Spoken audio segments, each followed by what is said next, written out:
हाल के वर्षों में छोटे बच्चों में नशीली दवाओं की लत में चिंताजनक वृद्धि दुनिया भर के समाजों के लिए एक गंभीर चिंता का विषय बन गई है। हालांकि इस महामारी में कई कारक योगदान करते हैं, लेकिन एक कारक जिसे अक्सर अनदेखा किया जाता है वह है अशिक्षा। पढ़ने और लिखने में असमर्थता न केवल शैक्षिकी और आर्थिक अवसरों को सीमित करती है, बल्कि व्यक्तियों, विशेषकर बच्चों को मादक द्रव्यों के सेवन और लत के उच्च जोखिमों के लिए भी उजागर करती है। निरक्षरता नुकसान के एक चक्र को कायम रखती है, जिससे व्यक्ति आवश्यक ज्ञान, महत्वपूर्ण सोच कौशल और संसाधनों तक पहुंच से वंचित हो जाते हैं।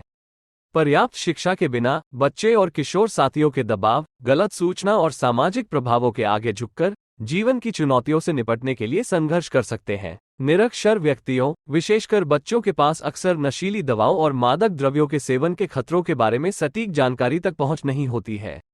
चेतावनी लेबल, शैक्षिकी सामग्री या स्वास्थ्य संसाधनों को पढ़ने की क्षमता के बिना वे अपने शारीरिक और मानसिक स्वास्थ्य पर नशीली दवाओं की लत के परिणामों के बारे में अनभिज्ञ रहते हैं।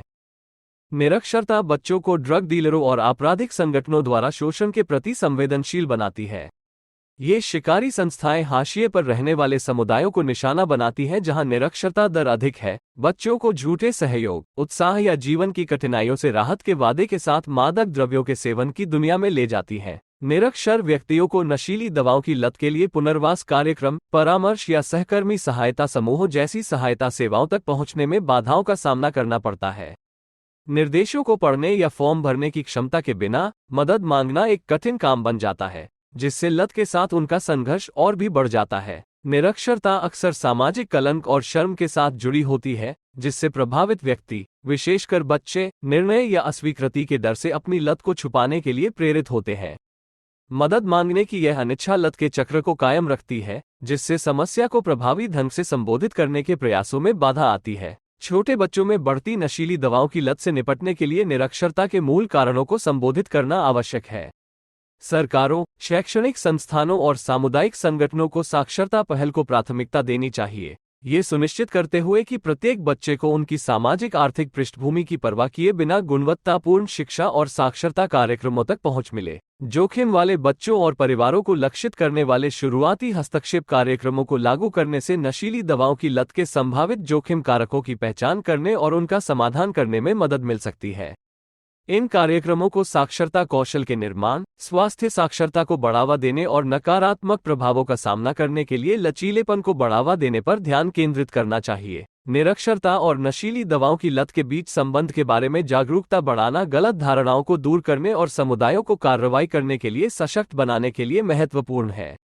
शैक्षिकी अभियानों को निरक्षर आबादी तक प्रभावी ढंग से पहुंचने के लिए दृश्य सहायता, ऑडियो रिकॉर्डिंग और सामुदायिक आउटरीच जैसे सुलभ प्रारूपों का उपयोग करना चाहिए। नशीली दवाओं की लत से जूझ रहे व्यक्तियों के लिए सुलभ सहायता सेवाओं की उपलब्धता सुनिश्चित करना सर्वोपरि है। इसमें पुनर्वास और पुनर्प्राप्ति कार्यक्रमों के साथ उनकी भागीदारी को सुविधाजनक बनाने के लिए वैकल्पिक संचार विधियां, सरलीकृत फॉर्म और साक्षरता सहायता प्रदान करना शामिल है। छोटे बच्चों में अशिक्षा और नशीली दवाओं की लत के बीच संबंध व्यापक हस्तक्षेप की तत्काल आवश्यकता को रेखांकित करता है, जो दोनों मुद्दों को एक साथ संबोधित करता है।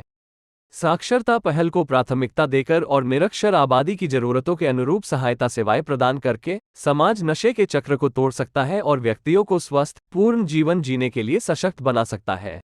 शिक्षा में सामूहिक कार्रवाई और निवेश के माध्यम से ही हम अपने बच्चों की भलाई की रक्षा कर सकते हैं और नशीली दवाओं की लत से मुक्त होकर एक उज्जवल भविष्य का निर्माण कर सकते हैं।